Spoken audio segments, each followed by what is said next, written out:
Hi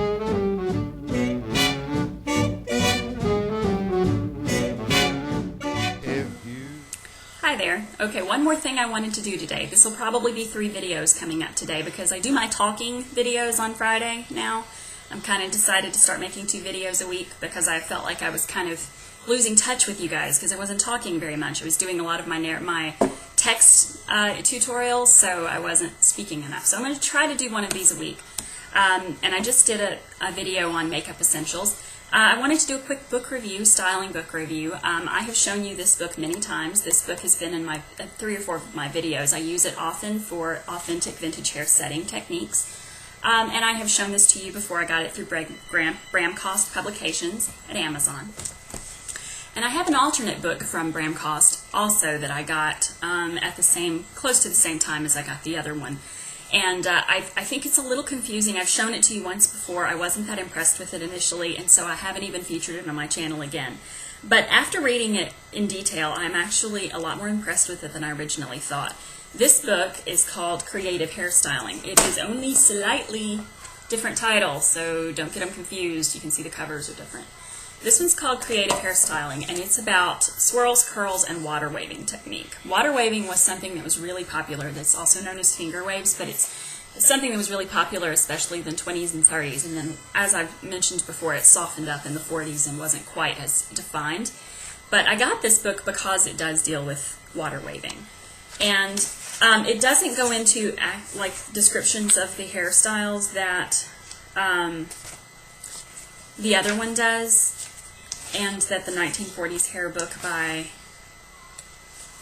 oh, I forget what her name was, but anyway, it's the one that everybody loves. This one was originally published in 1948, but to be honest, I think most of the styles in here are more indicative of the 30s. And I say that because it really goes in depth about the water waving technique, which was very, very defined.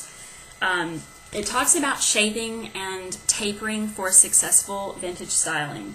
However, it doesn't explain how to do that. It's really just taking it for granted that you know how to taper hair. It doesn't give you lengths or anything like that. So for the haircuts, I recommend this book. But one thing that it does is it takes you into the art of finger waving, and it describes it in great detail. You can see it shows how to make the ridge, how to finger wave. It's a really good book for that. It talks about, how to achieve a look that's similar to this. So if that's a style that you're interested in, if you're interested in learning, I recommend the book, but just keep in mind this book was written for professionals, and so there may be some terminology that is difficult to understand. Such as, listen, the easiest way to begin this is from the front of the small side, continuing up to the back of the ear, then proceeding with the other side. Beginning at the back of the ear and continuing to the front. This method makes the work much more simplified. The curling, as stated in the chapter Hair Curling, must be carried right up to the ridge of the wave.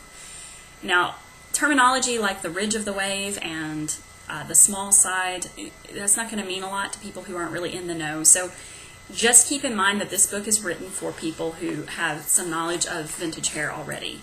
If you do, I do recommend it because it does go into detail about water waving techniques. And one of the things that's in this book that is not in my other book and that I'm going to actually be featuring soon on my Authentic Vintage Hair Technique series is the practice of the Pageboy, an authentic Pageboy. And I'm going to show you what it looks like.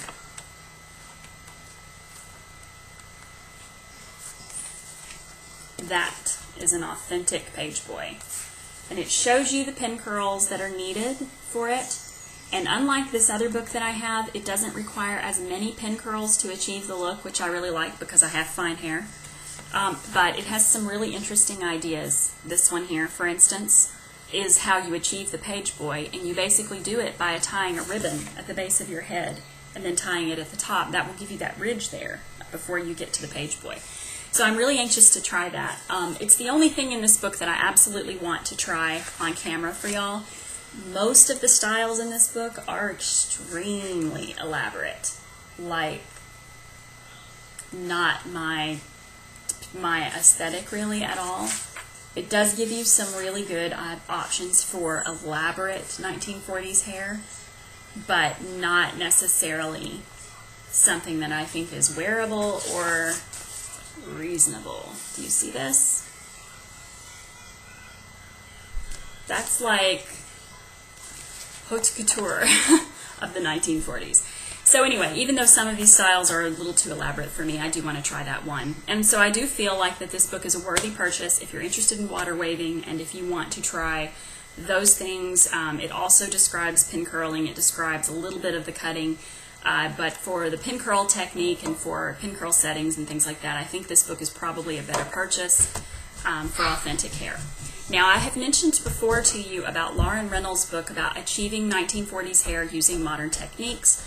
And I have talked to her recently, and I've made an arrangement to get that book and review it for you. So I am really excited about that, and I hope to do more of these type of styling book reviews because I do feel like they're really important for people who want to achieve 1940s hair. A video tutorial is great, but I'm very limited because I do most of my tutorials through text format. You can see how they work, but it's good to know the forensics, if you will, of how a style works and why it works that way. So that's all, and I hope that wasn't too incoherent, and I'll talk to you later. Bye. If you ever plan to motor west, travel my way, take the highway, that's the best.